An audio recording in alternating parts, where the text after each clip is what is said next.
How Steven Seagal became Hollywood's worst celebrity.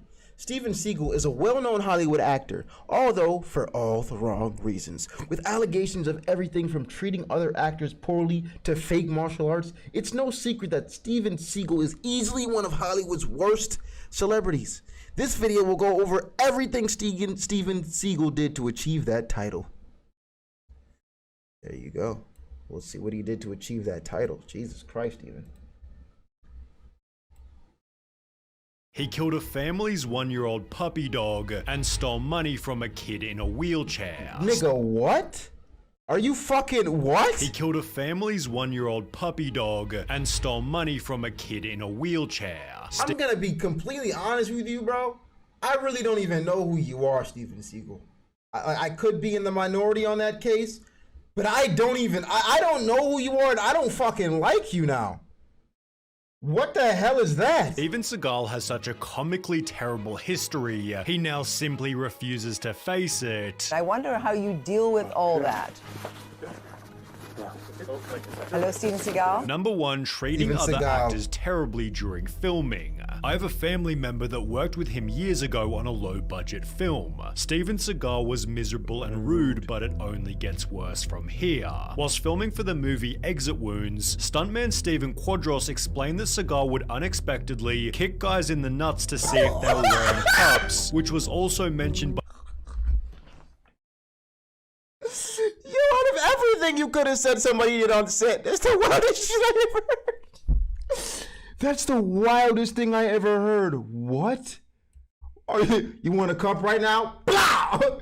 You blow! Kick guys in the nuts to see if they were wearing cups, which was also mentioned by a different stuntman in a completely unrelated interview. Bro, the first thing he's gonna do is kick you in the nuts. He's like, oh hey, we're wearing a cup? Well, he's just gonna pop you in the nuts. That's the first thing he does. One comment stated, I actually know a few stuntmen and actors who've worked with Seagal, and they all echo the same thing about him, one of whom might have— Was this nigga a serial nut kicker? Is that what we're getting? Was this man a serial nut kicker? Is that what he was?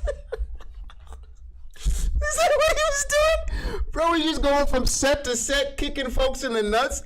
You're terrible, bro. I don't like you. Who the hell does that?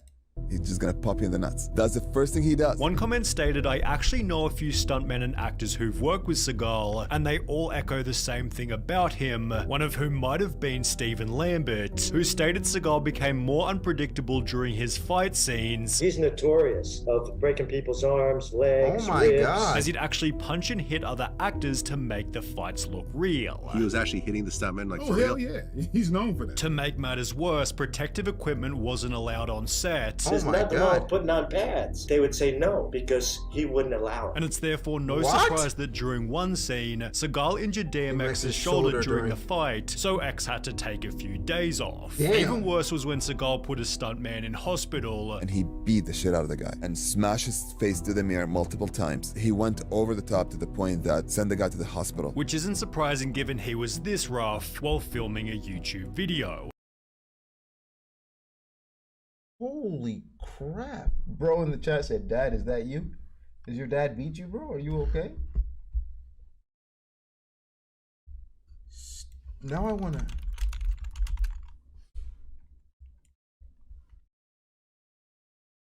What was he in? Hard to Kill? Oh, I have seen your face. I've never watched one of your movies though, but I have definitely, you look, yeah, okay. I know of you. I don't like you now, though. Oh. Right. Yeah.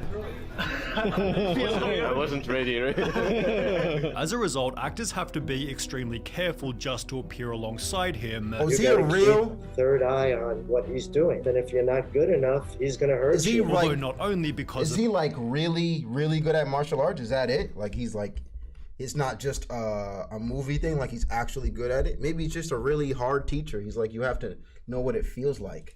Unexpected injuries. Seagal would show up on set demanding insane movie changes. Calls the director, he's like, we're changing the scene. We're gonna do the scene in Arabic.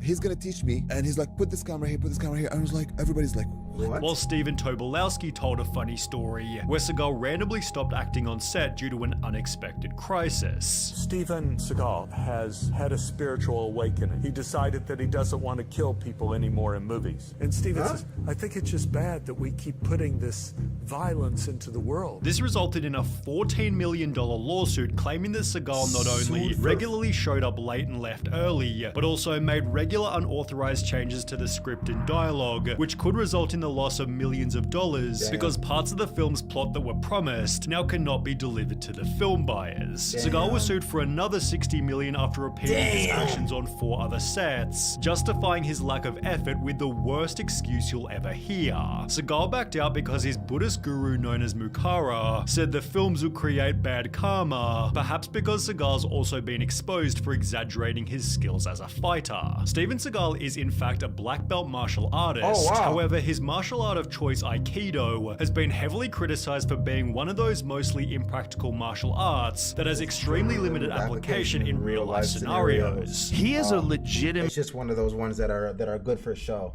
Just looks good on camera type of shit. Just looks good on camera type of shit. Fears my day is going great, man. Welcome in, Zach. See ya, man. Be safe. Be safe. Aikido black belt, but the martial art is the questionable thing. A Reddit comment describes Seagal's martial art to be kind of a cult with fake telegraphed attacks. The attackers are just there to make the master look good, which is exactly what's shown in this video, where Seagal's attackers just fall to the floor to make him look good for the crowd. Unfortunately, people don't voluntarily flip over in the real world. This makes pro wrestling look real, wonderfully choreographed. Fighting is always easier when your opponent cooperates. It's therefore no surprise Seagal has no professional fighting record. Who in MMA does Aikido? So-and-so coming in the cage is a world champion with a background in Aikido. You never heard that once. Have you ever heard that once? It's for a reason. But he did claim that he'd taught Anderson Silva how to do a highly specialized move. The Anderson Silva? Two kicks that I thought he could really hurt people with, and at that point I knew he was going to start to really make these kicks, work. He created the front kick. Did he invent the wheel too? In response, Anderson Silva made a video mocking Steven Seagal's fighting, although there was one more attempt by Seagal to prove he could actually fight. Whilst on set for the movie Out for Justice, Seagal claimed that due to his Aikido training, he couldn't possibly be choked unconscious. The challenge was taken up by— Don't tell me you're about to have somebody choke you unconscious. This is about to look embarrassing for you, sir. Please, bro. Please, like, you don't have to do this, dog. Like, you don't have to, bro.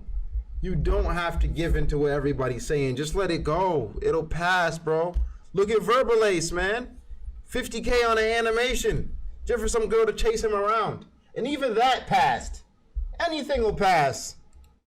By martial artist Gene LaBelle, who not only choked Seagal out instantly, but also caused Seagal to soil himself in the moments he was blacking out. When asked about the incident, LaBelle stated, "Sometimes Steven has a tendency to cheese off the wrong people, and you can get hurt by doing that. So if a guy soils himself, you can't criticize him, because if they just had a nice big dinner an hour before, you might have a tendency to do that." Seagal responded by claiming that he and LaBelle had never even fought. There was never ever any confrontation with him ever. And if Gene is saying shit like that, he should be ashamed of himself. And so if he said that, he is a pathological scumbag liar. Although nobody believes Seagal's side of the story, as he has his own list of well-documented lies. For example, Seagal made the insane claim that he was honored as the first private citizen to destroy a nuclear device. Yo, who is this guy? Who is this guy? Who, like, it's like his persona is like wannabe James Bond. Who he thinks he's Mission Impossible. Whilst also claiming he was recruited by the CIA to help carry out undercover missions. It explained, "You could say that I became— Who is this nigga? Became an advisor to several CIA agents in the field, and through my friends in the CIA met many powerful people and did special works and special favors." What if he's serious though, bro? Like, what if he really did all these things, bro? We're laughing at him. We're sitting here clowning. What if he genuinely did all of these things, bro? What if Steven Seagal is that nigga? What if he's just him? What if he's just really like that? His best work ain't no light pack. You know what I'm saying? Although an investigation by a magazine found these claims were completely bogus. It also man. dispelled Never the mind. myth that Seagal once fought the Yakuza in his dojo, as the magazine interviewed Seagal's ex-wife who stated it's a lie. He once chased a few drunks away from the dojo, but never was involved with the Yakuza. Similarly, Seagal made the claim that he was a tough kid who Seagal, was I feared tried. by others, yet this was dispelled by his own mother who stated her son was frail and suffered from asthma. He was a puny kid back then, although Seagal had a plan to clarify exactly what was fact and fiction. He'd post a Reddit Ask Me I am Anything the likely actor expecting Steven normal Seagal, live from questions. Thailand. However, the Ask me responses would anything. only deepen the past that was already haunting him. What kind of pants were you wearing when Jean LaBelle choked you unconscious and caused you to shit your pants? Damn. I personally know a stuntman who had all of his front teeth knocked out by you and said you didn't even apologize. Why Damn. did you do that? Can you explain how you developed the front kick that Anderson Silva used in his UFC fight? Although there was one more question that was worse than any other. Hey there, I went to the same junior high school as you in Fullerton, CA many years later. Heard some stories. The one I would like to ask you about is when your social studies teacher caught you stealing lunch money from a kid in a wheelchair. True, I didn't make this up. So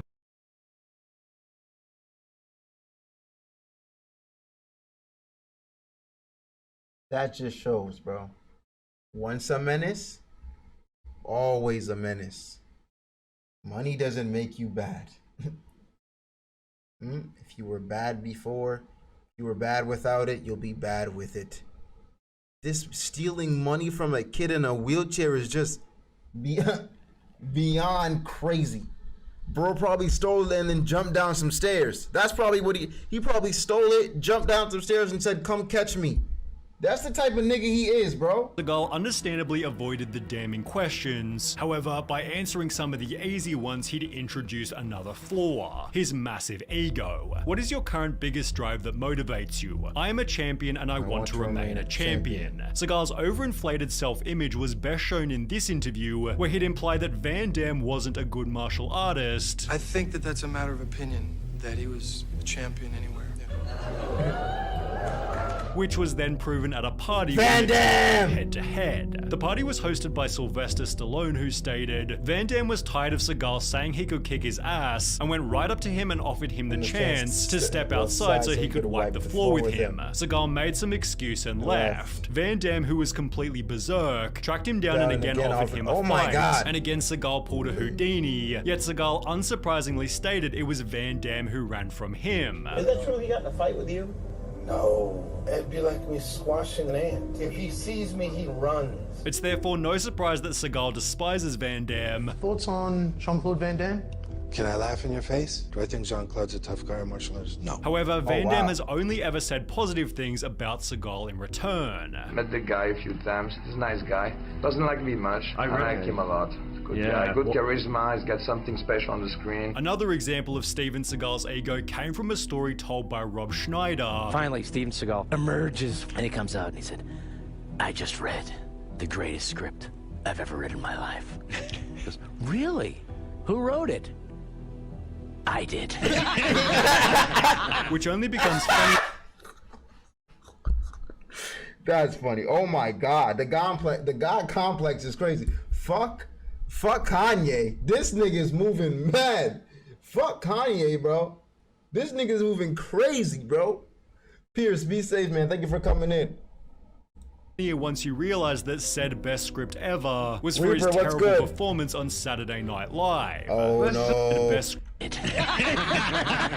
Which only becomes funnier once you realize that said best script ever was for his terrible performance on Saturday Night Live. Listen to me carefully. I don't want you to talk about anything to me anymore. I don't want you to say my name anymore. With atrocious lines such as that one, it's no surprise a long-term SNL employee called Seagal worst host by lapped every bad host. However, Seagal's hosting of another show somehow ended even worse. In 2009, Seagal told the LA Times he'd apparently been a policeman for more than 20 years, proving this by showing a black and white photo of him raising his right hand. Wait, Seagal told the New York Times he's been a policeman for 20.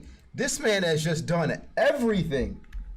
He's like, bro, even worse. In 2009, Seagal told the LA Times he'd apparently been a policeman for more than 20 years, proving this by showing a black and white photo of him raising his right hand in what looks like a swearing-in ceremony, creating the impression it was taken when he first joined the department. At closer inspection, however, it appears the photo was taken 20 years and at least 20 pounds after the fact, casting doubt on whether Seagal had ever been part of the force. Regardless, this led Seagal to create a show called Lawman, where he and his crew went around apprehending criminals, often done with excessive force to make for enjoyable viewing. Well, in one episode, Seagal attempts to break up an illegal cockfighting operation by raiding a house with a tank with the goal of freeing the animals. Bro, what? One of my pet peeves. However, after But that's doing a lot, so, bro. the You're property's gonna owner, kill a Jesus chicken. Sanchez Uvera quickly filed a $100,000 lawsuit which claims that more than 100 prize chickens being bred for show were killed by Seagal and his colleagues. An 11-month-old puppy was also shot and killed during the early morning raid. Oh my Seagal God. responded by stating, "I've been called a lot of things in my career, some of them not so kind. But to be labeled an animal abuser is beyond the pale and that is simply a role I will not accept." While another policeman stated if my deputies, or Posseman Seagal for that matter, had done something so awful like shooting a family dog, then where are the photos to prove it? It seemed for the first time ever Seagal wasn't actually lying. However, there was one more lawsuit that would end the show completely. In mid-2010, Steven Seagal was sued for sex trafficking, Oh which my became God. one of so many different— This man has done everything. I feel like this man has gone through a course of 8 lives at this point. That's what I feel like. It's like, holy moly, bro's been a police officer. Bro's been in the CIA. Bro's been sex trafficking, like doing all of that and sex trafficking on the side. Bro, do you know how much time you must have, bro? Like, no, I'm sorry, I'm lying. Do you know how productive you have to be? Bro is productive to be doing all that, bro. allegations, it's genuinely difficult to count them all. On the set of 1991 Out for Justice, 4 different women quit during filming due to Seagal's continued piggery, while one of the stuntmen from earlier told an equally creepy story. There's this girl sitting in a tub. She's wearing bikini, and they had to convince her that she has to come out of the tub naked. The only thing that might rival his terrible track record with women is his track record with low-rated movies, none of which receiving more than 50% on Rotten Tomatoes, or more than 5 out of 10 on IMDb. And with no new movies in the last 5 years, Seagal has opted for a modern method of generating extra income: crypto scams. That's right, ladies and gentlemen. Steven Seagal scammed people with crypto. From Team Seagal, Steven has just become the worldwide ambassador for the big— Bro, you've done every single sin that you can do in the modern era. This man is he's done every single bad thing that you can do in the internet era. Scamming, done it. Illegal sex trafficking on the internet, done it. Like, holy, all the side quests, all the side quests, bro. Jesus, you trying to get the platinum trophy? Oh God, bro's trying to get all the freaking trophies in this, bro. Bro sped run FNAF.